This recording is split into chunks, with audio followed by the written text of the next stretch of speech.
Este es el tema número 5, se titula Un beso y una negación. Estamos en la serie El último día de Jesús. En Mateo 26, de donde estamos tomando nuestra base, en el versículo 45, les dice Jesús a sus discípulos: duérmanse ya, descansen, he aquí ha llegado la hora, y el Hijo del Hombre es entregado en manos de pecadores. En el versículo 46 dice: levantaos, vamos, dice, ved, significa, he aquí, se acerca el que me entrega. Y esta frase, el que me entrega, significa en el griego, entregar a juicio a un inocente. Entonces una vez más Jesús está diciendo: me van a enjuiciar, pero no soy culpable. Era una víctima inocente, pero era necesario que hubiese esa inocencia para que el justo pagara por los injustos. Versículo número 47. Mientras todavía hablaba, vino Judas, uno de los 12. Él ya había salido unas horas antes del lugar donde estaban comiendo la Pascua. Había ido a cobrar las 30 monedas de plata con las que él había acordado que iba a entregar a su maestro. Dice, y con Judas, con él venía mucha gente con espadas y palos, de parte de los principales sacerdotes y de los ancianos del pueblo. Les reitero, los peores enemigos de Dios no están afuera, hermanos, están dentro de la iglesia, que se han hecho enemigos de la cruz de Cristo. Y aquí los principales iban acompañando al traidor. Esta misma historia quiero que la veamos en Juan capítulo 18, porque allí hay un enlazamiento en la narración que debemos de juntarla. Juan 18, pongo una señal en Mateo 26 y vamos a Juan 18, en el versículo 1. Dice, habiendo dicho Jesús estas cosas, salió con sus discípulos al otro lado del torrente de Cedrón, donde había un huerto llamado Getsemaní, en el cual entró con sus discípulos. Y también Judas, el que le entregaba, conocía aquel lugar. Es decir, que era frecuente que Jesús se apartara con sus discípulos a ese lugar, porque muchas veces Jesús se había reunido allí con sus discípulos. Judas, pues, tomando una compañía de soldados y alguaciles de los principales sacerdotes y de los fariseos, fue allí con linternas y antorchas y con armas. Pero Jesús, sabiendo todas las cosas que le habían de sobrevenir, se adelantó y les dijo, ahí está otra vez la soberanía de Dios, se adelantó. ¿A quién buscáis?, les pregunta. Le respondieron, a Jesús Nazareno. Jesús les dijo, yo soy. Vean lo que sucede. Y estaba también con ellos Judas, el que le entregaba. Cuando les dijo, yo soy, retrocedieron y cayeron a tierra. ¿Qué episodio aquí, no? La frase yo soy es una palabra o un título que usó el Padre cuando envió a Moisés a presentarse delante del faraón para que dejara salir a Israel de Egipto. Y Moisés le dijo, y si me preguntan quién me envió, diles, yo soy, me envía. O sea, el Todopoderoso significa yo soy, el Todopoderoso. Y Jesús cuando le pregunta, ¿y quién es? Yo soy, dice. Fíjate, este es un episodio tremendo. Dice que retrocedieron y cayeron a tierra. Fíjense que hay una corriente dentro del cristianismo que no tiene muchos años, donde las reuniones no predican el evangelio, pero se la pasan tumbando gente. Entonces ellos dicen que es bíblico y citan este pasaje. O citan el pasaje cuando Pablo iba camino persiguiendo a los cristianos y Jesús se revela a él y cae a tierra, ¿se acuerdan? Entonces dicen ellos, es bíblico, pero nada que ver. En primer lugar, Pablo en ese momento era un incrédulo y estos que cayeron a tierra eran incrédulos. Entonces no tiene ninguna aplicación al respecto. No sé si me expliqué. O sea, no es un argumento para decir que las reuniones entre los cristianos deben ser una tumbadera porque cuando Jesús se manifestó ahí dijo, yo soy, todos cayeron a tierra. No es un argumento válido. No sé si lo alcanzan a captar. Porque estos sí van con una actitud de traicionar, de encarcelar injustamente, a menos que los que estén en esas reuniones sean como Judas.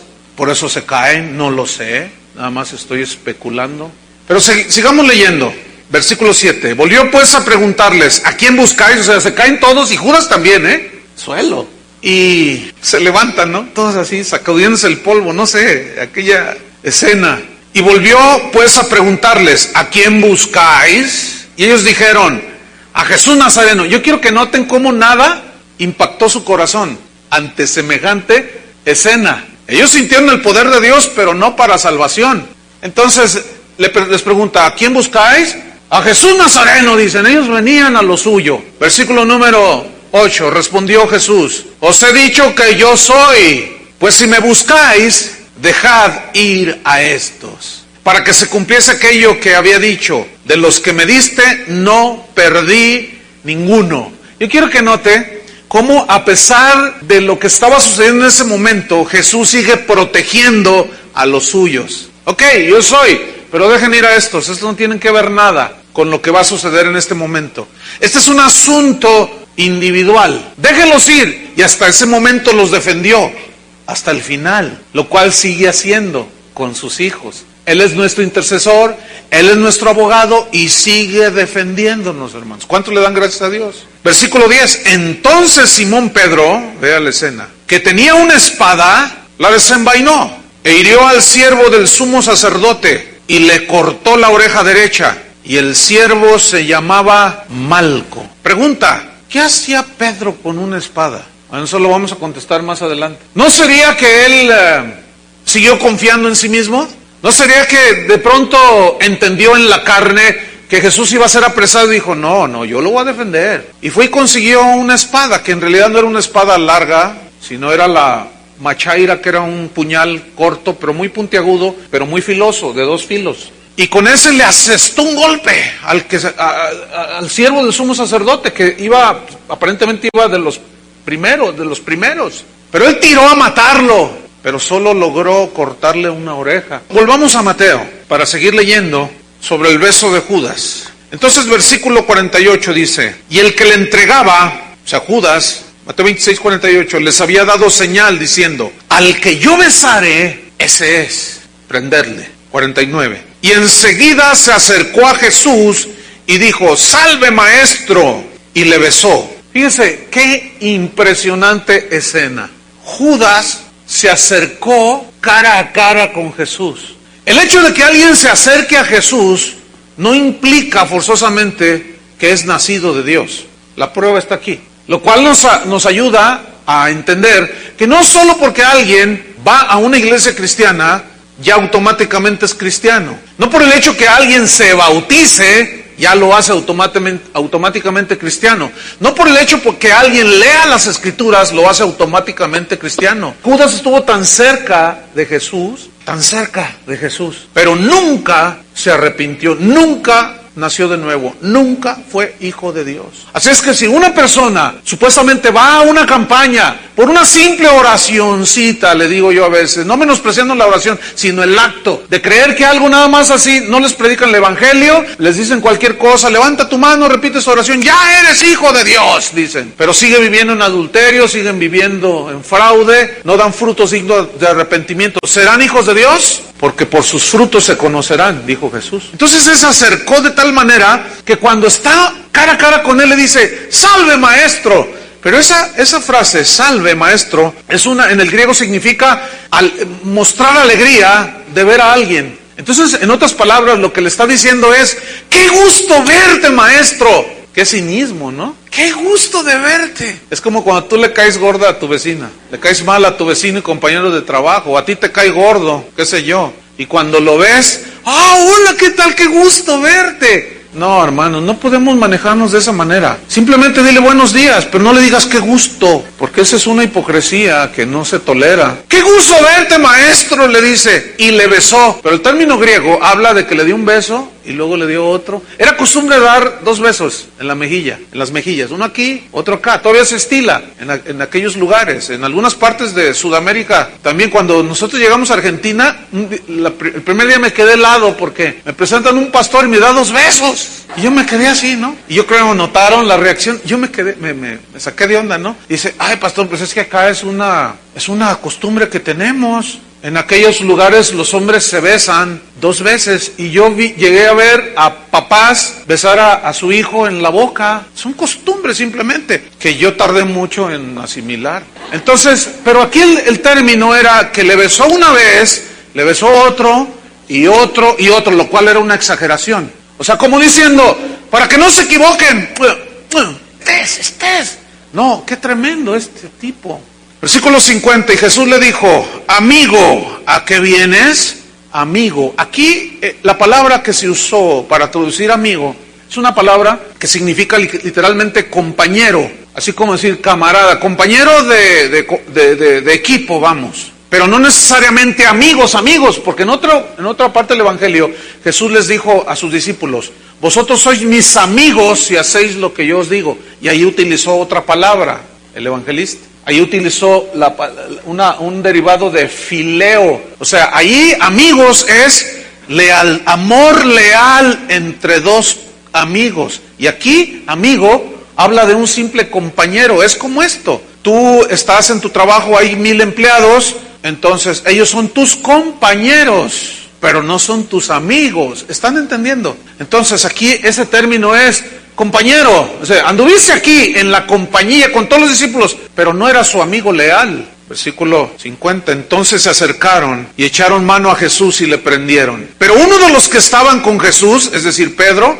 extendiendo la mano sacó una espada, hiriendo a un siervo del sumo sacerdote, le quitó la oreja. Juan dice que se llamaba Malco. Entonces Jesús le dijo, vuelve tu espada a su lugar, porque todos los que tomen espada, a espada perecerán. ¿Saben que? Voy a decir algo que yo sé que muchos cristianos no avalan, pero yo lo atribuyo a tal vez a una falta de estudiar un poquito más a fondo las Escrituras. Pero lo que está haciendo aquí Jesús es avalar la pena de muerte. No me vean así, vean lo que dice ahí. Guarda tu espada, porque al que espada mata, a espada perece. Y es una alusión, Génesis 9:6, donde dice, el que derramare sangre de hombre, por el hombre será derramada. Pablo escribió a los romanos, refiriéndose a los que imparten la justicia, dice, no en vano llevan la espada para castigar al que hace lo malo. Y la ley de Moisés, dada a Moisés, decía, ojo por ojo y diente por diente. Es decir, si tú en una pelea sacabas el ojo de un golpe, golpeabas y perdía el ojo tu adversario, y fue una agresión con alevosía y ventaja con las agravantes, los jueces de Israel daban una sentencia, y la sentencia es, le tenía que ser sacado un ojo. La ley, esa se llamó la ley del talión, de conforme a lo que hacías, eso es el castigo que merecías. Y esa ley, si observamos bien, era justa, porque era ojo por ojo, diente por diente. Ahora bien, ¿por qué era justa? Porque esa ley, ojo por ojo y diente por diente, impedía que el infractor recibiera menos castigo que el que merecía, pero también impedía que recibiera más castigo del que merecía, lo cual habla de una justicia, de una igualdad. Fíjense la sabiduría del Señor. Y Jesús entonces le dice, guárdate la espada, porque si tú matas te van a juzgar y te van a matar por causa de lo que tú hiciste. El castigo era la pena de muerte, y ya desde el Antiguo Testamento el Señor la avalaba. El problema es que los cristianos de hoy juzgamos mal, decimos, no, es que ¿cómo Dios va a avalar eso? ¿Cómo si abusan las autoridades y luego un inocente puede ser asesinado por un crimen que él no cometió? El hecho de que haya abusos no significa que esa ley, escúchenme bien, que era para mantener igualdad, no deba de seguir, hermano. Porque entonces no es justicia, ni siquiera humana. Fíjense cómo son las leyes aquí. Son injustas. Te roban tu carro, vale $10,000, vamos a ponerlo en dólares. Y lo destruyen, lo chocan y nada más te dan 5,000. ¿Sería justo eso? No es justo. Lo justo es que te den lo que vale tu auto. Pero la ley dice, no, bueno, ya aquí 3 meses de cárcel, o pague una fianza, y ahí le va, y totalmente injusto. Pero para Dios no existe eso. Para Dios es que no tiene por inocente al culpable. Cuando alguien robaba una vaca, tenía que reintegrarla con una vaca. ¿No es cierto? Entonces hablaba de una igualdad. Entonces Jesús le dice, mira, Pedro, guarda la espada. Esa no es la muerte que tú debes de tener. Después él escribió, si alguno padece como cristiano, no se avergüence. Pero si alguno padece como homicida, es porque se lo ganó. Él mismo ya está llevando al mismo contexto de Jesús. Guarda la espada, Pedro. Que sean los aplicadores de la ley injustos, ese es otro asunto. Pero tú guarda la espada, Pedro. Sigo leyendo, versículo 53. Y le dice, fíjense, ¿Acaso piensas que no puedo ahora orar a mi Padre y que Él no me daría más de 12 legiones de ángeles? Una legión equivalía, o tenía, mejor dicho, 6,000 soldados. Bueno, por 12 son 72,000 ángeles, imagínate. Para el montoncillo ahí de soldadillos con palos, dice Pedro, otra vez confiando. Ahí se estaba llevando a cabo el desenlace de la advertencia de Jesús. Les advirtió que no confiaran en sus propias armas carnal, en sus propias cosas. Y siguió confiando en sus propias cosas. Y le dice, ¿qué no sabes que yo puedo orar a mi Padre y me puede mandar 72,000 ángeles? Si echamos un vistazo en el Antiguo Testamento, en las batallas de Jehová, se le llama Jehová de los ejércitos, aludiendo a los ejércitos celestiales. Y como muchas veces hay varios pasajes en la Biblia cuando los ángeles pelearon en lugar del pueblo de Israel e hicieron mortandad. Un solo ángel, escúchenme bien, va a ser capaz de atar a Satanás durante el milenio, según Apocalipsis. Un solo ángel. Imagínate 72,000 ángeles. Dice, Pedro, me conoces, tienes la revelación que soy el Hijo de Dios, pero tienes tanto que aprender. O sea, ahí Jesús le está diciendo, ¿qué no sabes que soy todopoderoso? Pero deja, es necesario que yo vaya a la cruz, Pedro. Guarda tu espada. Pedro así todo, guarda su espadita. Pero otro de los evangelios dice que Jesús se inclinó y le colocó la oreja donde va, aquí. Yo quiero que noten que el evangelio no dice que hubo una mínima consternación o admiración de todos aquellos que estaban prendiendo a Jesús. Miren, Judas ya se había acostumbrado a ver milagros, pero nunca se convirtió. Ese fue el único milagro de Jesús instantáneo, así de que pasó algo y sanó. Siempre era gente que ya había estado enferma y él en su caminar los encontraba. Pero ese es el único milagro en el cual toma la oreja, imagínense, toda sangrando y todo, y se la coloca y lo sana. Yo me imagino aquel Malco haciendo así, todavía con la sangre, a lo mejor lleno su manto de sangre todavía, y la oreja, y todos así. Y Judas ya acostumbrado a ver milagros, pero sin corazón arrepentido. Así hay mucha gente en las iglesias, hermanos. Ya se acostumbraron a ver hasta polvo de oro, pero sus corazones de algunos, no estoy diciendo que todos, pero de algunos no están convertidos. Y los soldados y todos los siervos del sumo sacerdote no se maravillaron de semejante milagro. Hermanos, ¿quién hace eso? ¿Quién hace eso? Sigo leyendo, versículo 54. Pero ¿cómo entonces, le dice a Pedro, se cumplirán las escrituras? Una vez más, un énfasis al cumplimiento de lo que está escrito. ¿De qué era necesario que así se haga? Pedro, no estorbes. Además, nadie puede estorbar el plan de Dios. Pero deja de luchar en tus fuerzas, Pedro. Es necesario que Satanás te zarandee, porque yo te voy a enseñar, Pedro, a que no confíes en ti, sino en mí. 55.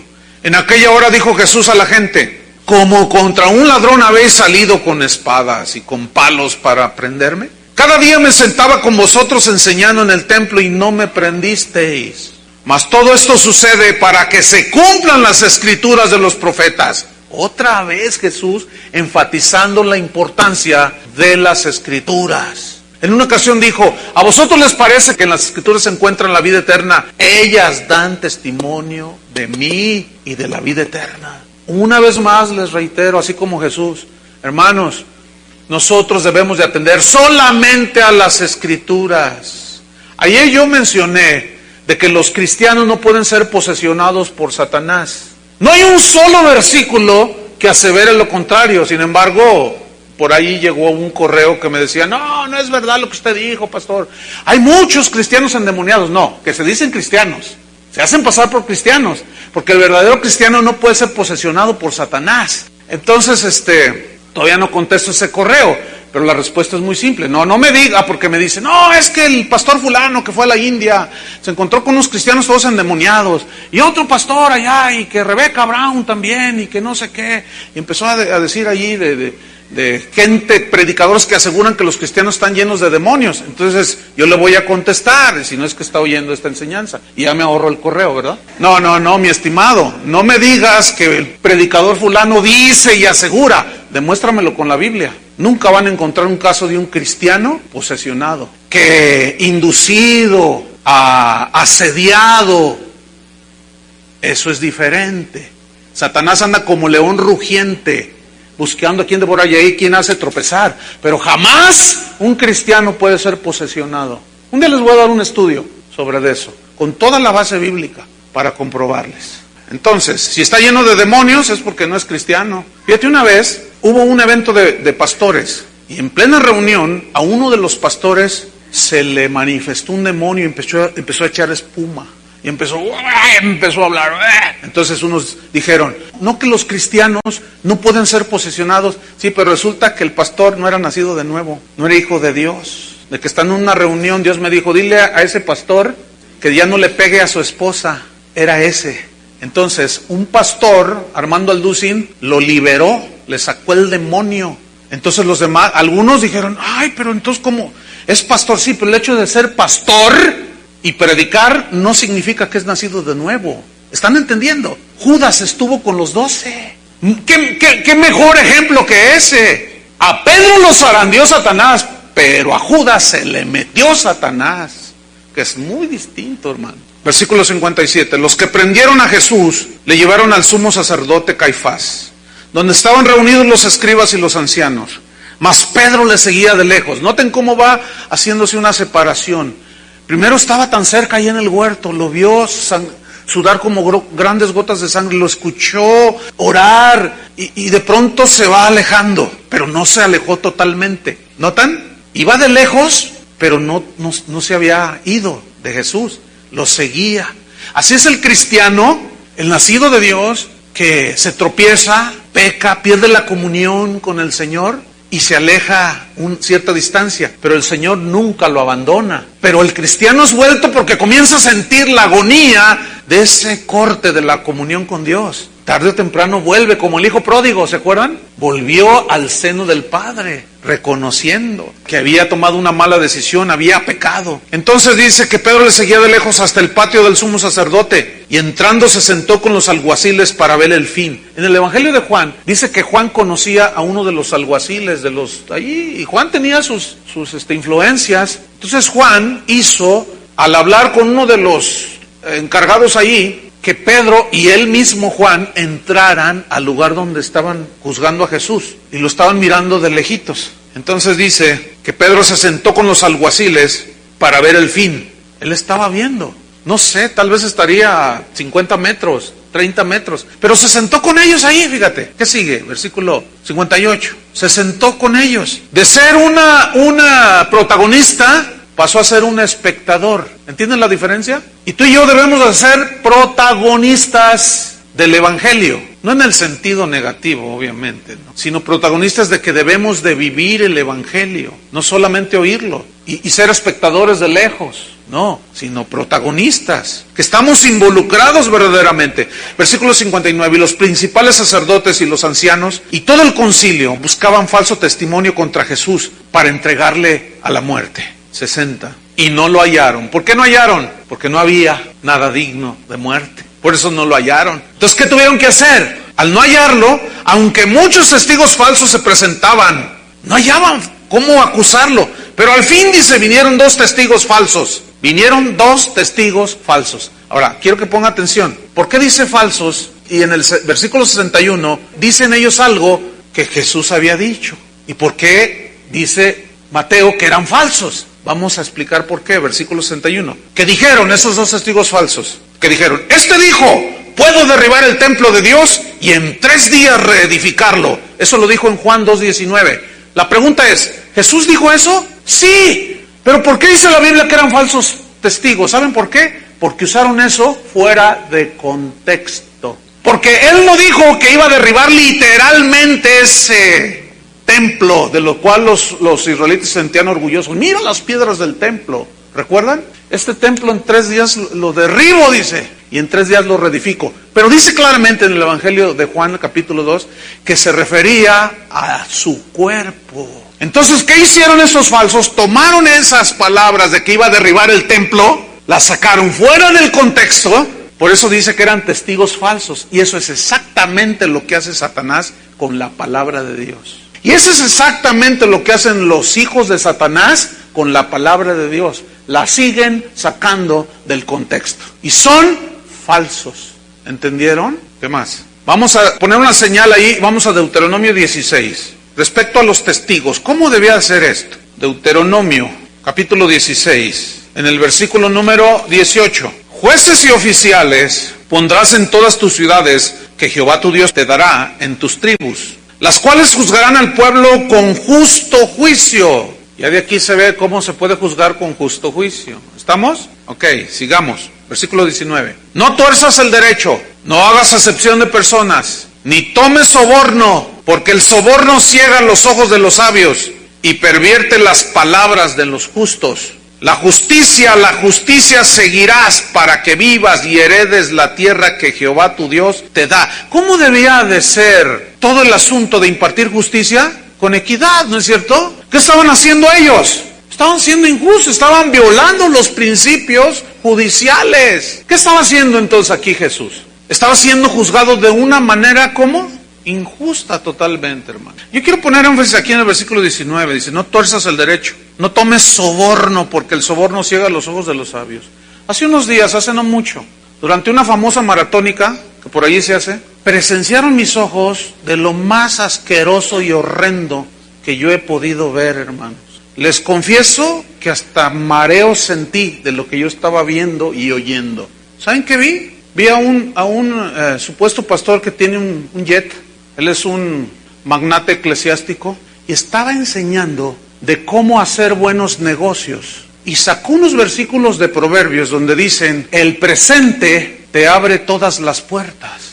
Yo dije, no vale, que no, fíjate, yo estaba diciendo, que no diga lo que yo estaba pensando que iba a decir, y justamente eso fue lo que dijo. Dice, escuchen, hermanos, ¿quieres que tu negocio prospere? La Biblia dice que si tú llegas con un presente, con el proveedor, con el que vas a hacer un negocio de ventas, y tú le das un regalo, se te abren las puertas, Dios te abre las puertas. Yo dije, no, Dios mío, no.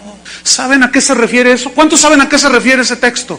Al soborno, mis queridos hermanos. No sé, me turbo todo, no lo puedo creer. Diciéndole a la gente, no sacando del contexto el verdadero sentido de esos versículos. Eclesiastés y Proverbios hablan del regalo que se da, pero es para sobornar. Y estaba enseñando una supuesta doctrina cristiana para que prosperen los negocios. Esos son hijos del diablo. Lo digo sin temor a equivocarme, hermanos. Son hijos de Satanás. Porque están induciendo a la gente a pecar. Y no se pueden escudar ellos con que no, pues no estudié. No, lo que pasa es que son falsos profetas, son lobos vestidos de ovejas que arrastran a los hermanos. Yo dije, no puede ser posible. Yo mandé un correo, pero como ya me tienen identificado, lo mandan a la basura. Pero yo dije, no es posible, cállenle la boca a ese tipo. Lo dudo que lo hayan hecho, porque pues ese es el negocio de ellos, atraer riquezas, a costa de lo que sea. Increíble, ¿no es cierto? Increíble. Sigo adelante. Versículo 55. Mas todo esto sucede para que se cumplan las escrituras de los profetas. Entonces los discípulos, dejándole, ¿qué hicieron? Huyeron, se acostumbraron. Pedro le seguía de lejos. Los principales sacerdotes buscaron falso testimonio, no lo hallaron. Versículo 61. Esos testigos sacaron fuera del contexto lo que Jesús había dicho. Versículo 62. Y levantándose el sumo sacerdote le dijo, ¿no respondes nada? ¿Que testifican estos contra ti? ¿Qué iba a decir Jesús? ¿Te voy a dar unas clases de hermenéutica? No. ¿Te voy a dar no, ya no se defendió. ¿Saben por qué no se defendió? Porque era necesario que eso sucediera. Sigo leyendo, versículo 63. Mas Jesús callaba, guardaba silencio. Ahora, yo me imagino aquella escena, hermanos, Jesús mirándoles a los ojos. Yo no quisiera estar en los botines de aquellos en aquel día, de esos que estuvieron allí en esa noche. Jesús callaba. Entonces el sumo sacerdote le dijo, te conjuro por el Dios viviente, que nos digas si eres tú el Cristo, el Hijo de Dios. Jesús le dijo, tú lo has dicho, y además os digo, que desde ahora veréis al Hijo del Hombre sentado a la diestra del poder de Dios, y viniendo en las nubes del cielo. Uy, ese versículo está poderoso. Ellos lo entendieron perfectamente y vean la reacción del sumo sacerdote. Entonces el sumo sacerdote rasgó sus vestiduras, o sea, era literal, las tomaban de aquí, eran vestiduras sagradas porque era el sumo sacerdote. Y la ley decía que el sumo sacerdote no debía de rasgar las vestiduras. Pues no le importó a este. Él le estaba mostrando un celo hipócrita. ¿Qué dijiste? ¿Que eres Dios? ¿Te haces Dios a ti mismo? ¿Que eres hijo? ¡Ah, blasfemia! Y agarró sus vestiduras y las rasgó. Y todos los que estaban ahí decían, ¡ay, qué siervo de Dios tan impresionante!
Era un payaso ese sumo. ¿Saben qué era Caifás? Era el cabecilla de todos los mercaderes del templo. También por eso estaba enojado con Jesús, porque les estaba echando abajo el negocio. Los había corrido a todos y todos ellos le daban su soborno y su mordida, su coima a Caifás. O sea que Caifás, de ahí viene Caifás. Entonces dice, estoy en el versículo número 65, se rasga las vestiduras diciendo, ¡ah, blasfemado! ¡Ay! Hay un celo genuino, pero también hay celo hipócrita que manifestaba ¿Qué más necesidad tenemos de testigos? He aquí ahora mismo habéis oído su blasfemia. Dice. ¿Qué os parece? Les pregunta a todos los que estaban ahí. Y respondiendo ellos dijeron, es reo de muerte. Porque la ley decía que el que blasfemara el nombre de Dios debía ser asesinado. Era la pena, era de muerte, hermano. Que justamente fue la sentencia final de Jesús. 67.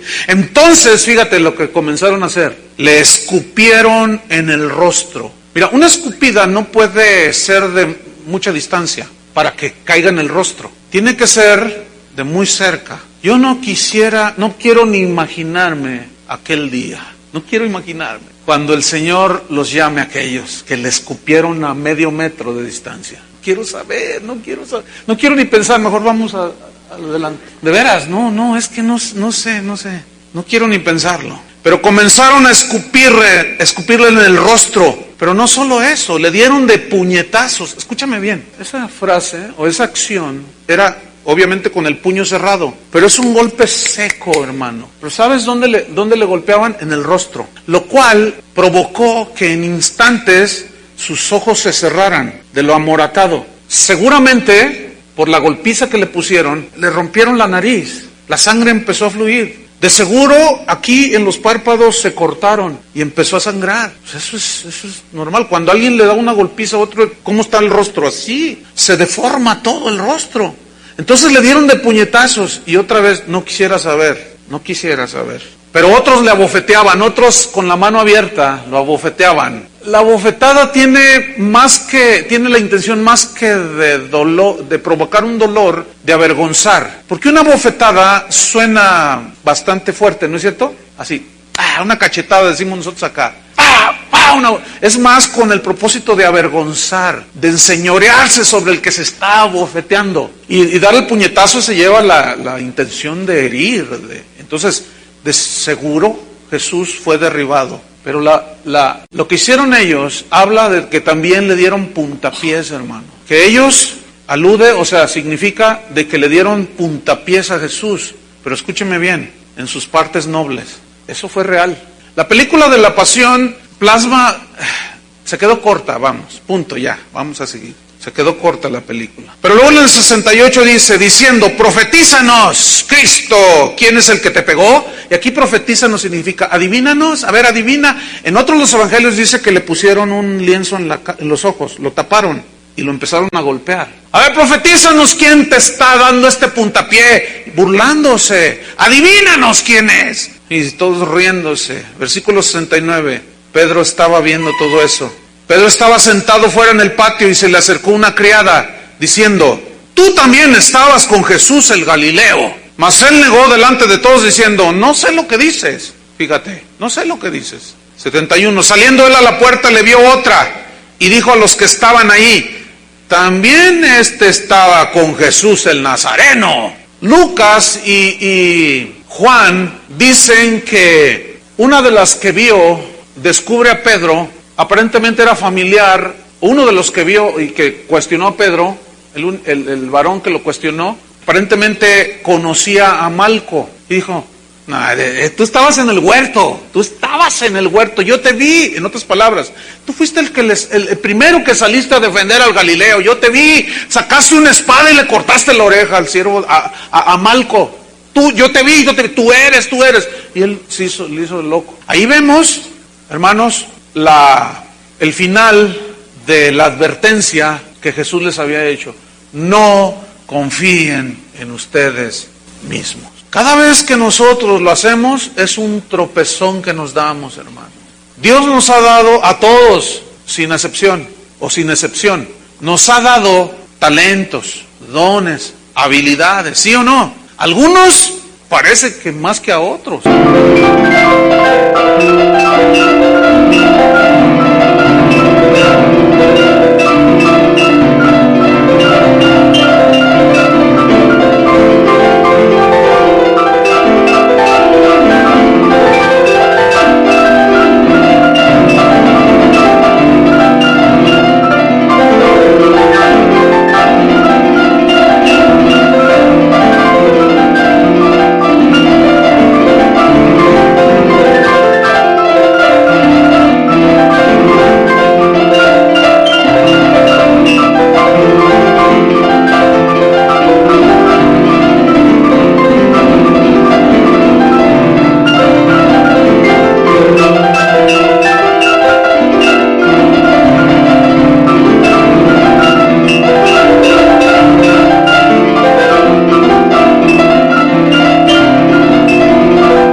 Pero nadie puede decir que no tenemos todos estos dones, talentos. Unos son habilidades naturales que Dios puso allí.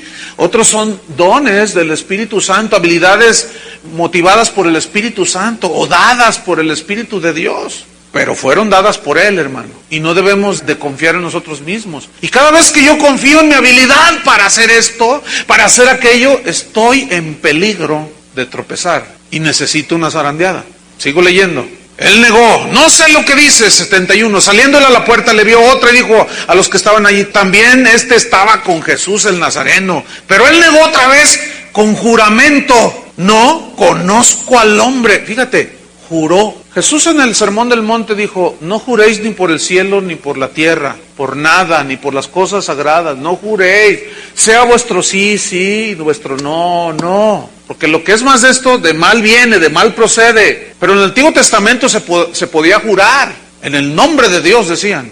Juro por Dios decían. Pero eso se fue diluyendo tanto que al rato tomaban el nombre de Dios en vano. Y con tal de eludir la responsabilidad en algún delito o en alguna falta que se cometía, decían, por Jehová de los ejércitos te juro que yo no era el hombre que viste con aquella mujer. Yo no era, te lo juro. Entonces cuando la gente escuchaba ese juramento decía, no, pues esto es muy grave, está jurando delante de Dios. No, bueno, sí, entonces me equivoqué. Pero en ese momento ya se había diluido, como hoy el evangelio de la cruz se ha diluido tanto. Y ellos habían diluido eso. Y entonces Pedro comienza a jurar, dice, en el nombre de Dios, que yo no lo conozco. Imagínate nada más. Versículo 73, un poco después, acercándose los que por ahí estaban, dijeron a Pedro, verdaderamente también tú eres de ellos, porque aún tu manera de hablar te descubre. Lo que sucede es que el timbre de voz que tenían los galileos, cuando hablaban, ellos hablaban en arameo, era muy distinto a los que vivían en Jerusalén. Bueno, los galileos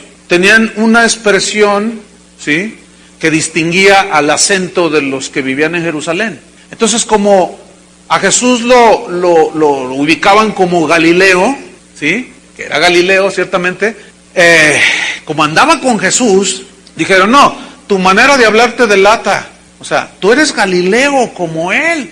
Y el Evangelio de Juan dice de aquel que se entiende que conocía a Malco y decía, no, sí, dice, yo te vi, tú estabas en el huerto. Entonces vemos el desenlace aquí, versículo 70 y... ¿qué estoy? 74. Entonces él comenzó a maldecir y a jurar, no conozco al hombre. Y enseguida cantó el gallo.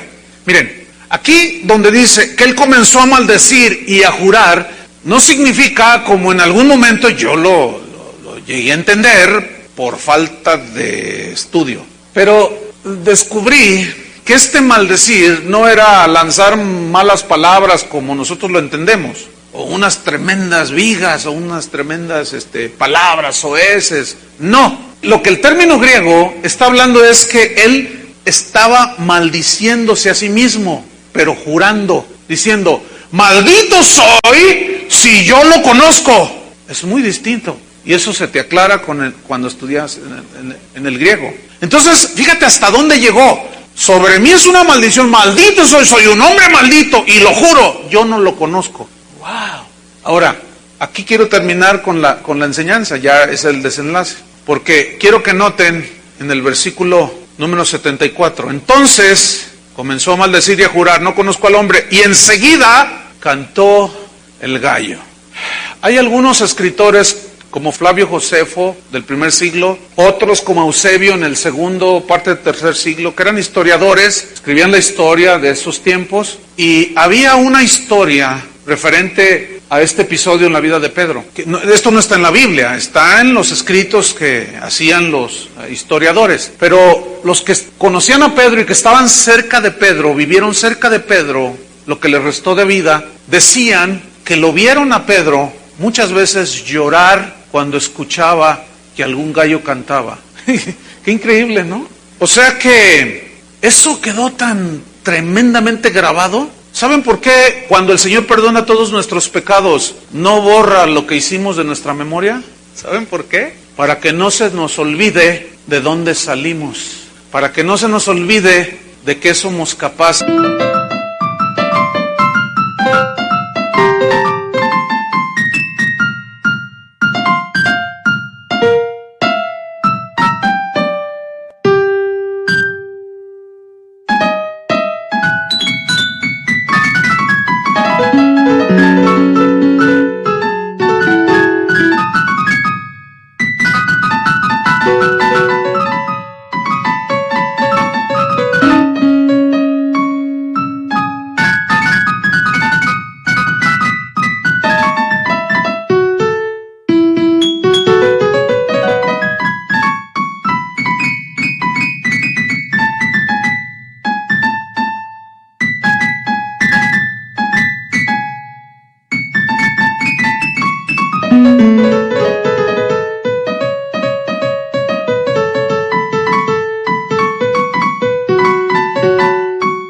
Cuando confiamos en nosotros mismos. Hay predicadores que dicen que cuando Dios perdona todos tus pecados, aún los quita de tu memoria. Esa es una falsa enseñanza, no es verdad, ahí se queda. O díganme si no es cierto que se acuerdan de vez en cuando.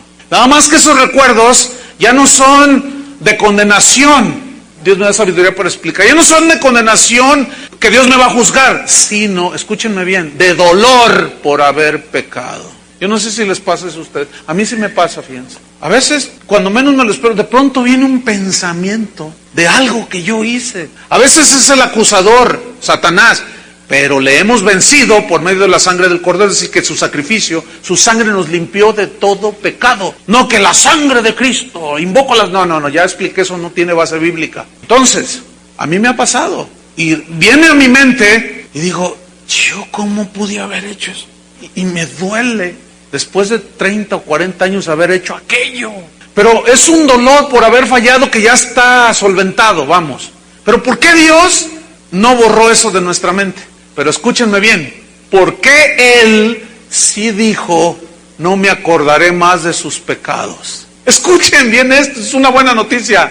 En la mente de Dios, la sangre de Cristo borró todos nuestros pecados y no me acordaré más de sus pecados y transgresiones. Cantó el gallo. Entonces Pedro se acordó de las palabras de Jesús. Se acordó que le había dicho, antes que cante el gallo, me negarás 3 veces. Escuchen. Y saliendo fuera, lloró amargamente. El Evangelio de Marcos, de Lucas, dicen que cuando él negó A Jesús, acuérdate, a él lo estaban golpeando, lo estaban abofeteando. Y estaban otros, pero tú estabas con él. No, yo no. Niega, canta el gallo. Y uno de los evangelios dice que cuando cantó el gallo y se acordó, dice que Jesús miró a Pedro, lo cual habla de que no era una distancia mayor de 20 o 30 metros. Es decir, la mirada de Jesús penetró los ojos de Pedro, como diciéndole, ¿aprendiste la lección? A no confiar en tus propias fuerzas, Pedro. Y se acordó y salió de allí corriendo, se fue. Es muy posible, no, la Biblia no lo registra, pero es muy posible que se haya ido a Getsemaní. No es algo bíblico, pero es posible, porque dice que saliendo allí lloró amargamente. ¿Dónde había el Señor tenido una agonía? En Getsemaní. Entonces dice que salió y lloró amargamente, pero ese verbo lloró y enseguida amargamente habla de un llanto que es violento, hermanos, que es un llanto que es a gritos, gritando. ¿Has visto a alguien o has llorado alguna vez gritando? Cuando pasa algo difícil, trágico, que pero lloras, ¿no? Ay, es tremendo eso.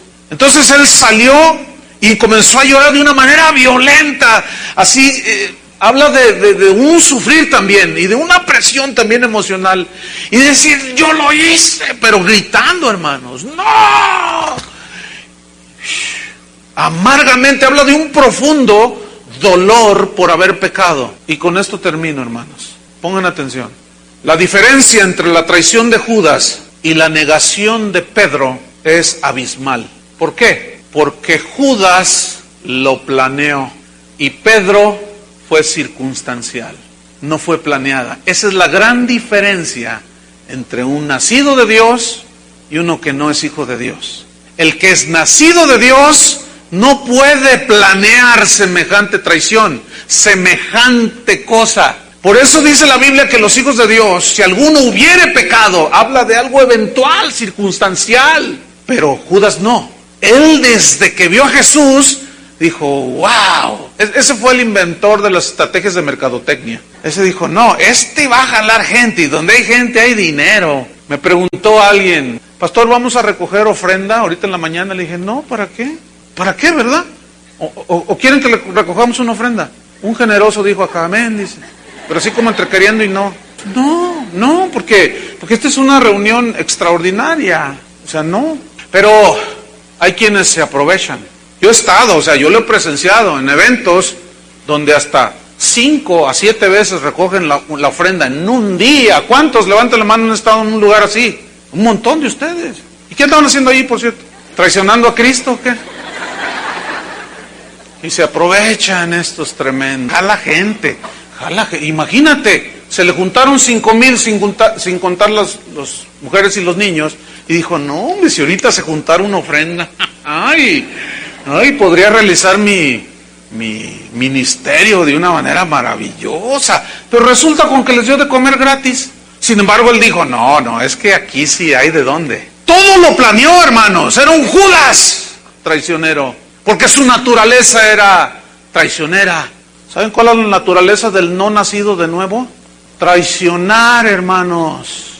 La naturaleza del no nacido de nuevo es arrastrarse en el lodo, es blasfemar, es burlarse de Cristo. Esa es la naturaleza del no nacido de nuevo, del alacrán. Pero la naturaleza de un hijo de Dios no puede ser así. Por lo tanto, esta lección es muy poderosa, hermanos. Tú y yo podemos tropezarnos, caer, pero jamás, si somos hijos de Dios, será porque lo planeamos. Puede ser que confiemos en nosotros mismos, pero aún ahí Dios tiene control de eso para enseñarnos. ¿No es cierto? Esa es la gran diferencia, hermanos, entre un beso, el beso de Judas, y la traición de Pedro. Ahora, dice el Evangelio, dice que Judas, cuando vio que había entregado a un inocente, después explico eso, devolvió las 30 piezas de plata y fue y se ahorcó. Dice que arrepentido fue y se ahorcó, pero no era un arrepentimiento como el griego lo define como la metanoia, el dolor profundo por haber pecado, sino era un remordimiento nada más, superficial, como el adúltero que es agarrado, descubierto por la esposa y, ¡ay, estoy arrepentido! Sí, porque lo agarró, porque lo descubrió.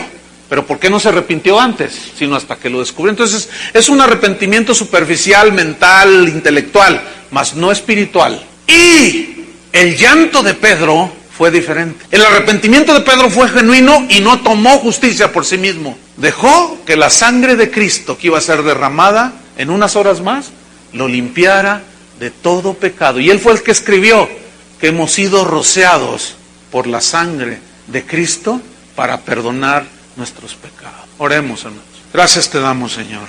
Gracias porque a través de estos pasajes del Evangelio podemos entender un poquito más, seguramente no en toda su magnitud, pero un poquito más acerca de las últimas horas que viviste antes de aquel evento tan doloroso, pero paradójicamente tan maravilloso. Es una paradoja estar agradecidos por algo que le costó la vida a nuestro Señor. Pero así es la realidad, hermanos. Debemos de valorar el sacrificio de Cristo, el sufrimiento de Cristo, y no tener por inmunda la sangre del pacto. No pisotear la sangre de Jesús. La manera de pisotearla es negando las verdades del Evangelio.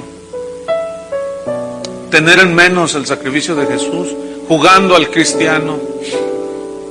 Pero es muy posible que nuestros errores sean como el de Pedro, si somos nacidos de nuevo.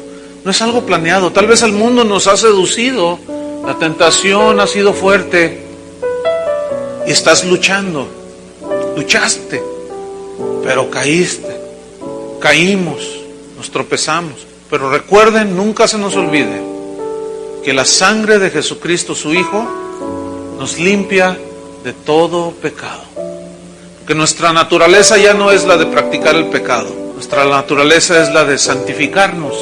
Pero seguimos en este débil y frágil cuerpo, al cual el Señor nos enseñó y nos advirtió que no confiemos en nuestra propia sabiduría, en nuestra propia inteligencia, en nuestros propios recursos. Señor, te damos gracias. No queda más que ser agradecidos con Dios, ¿verdad?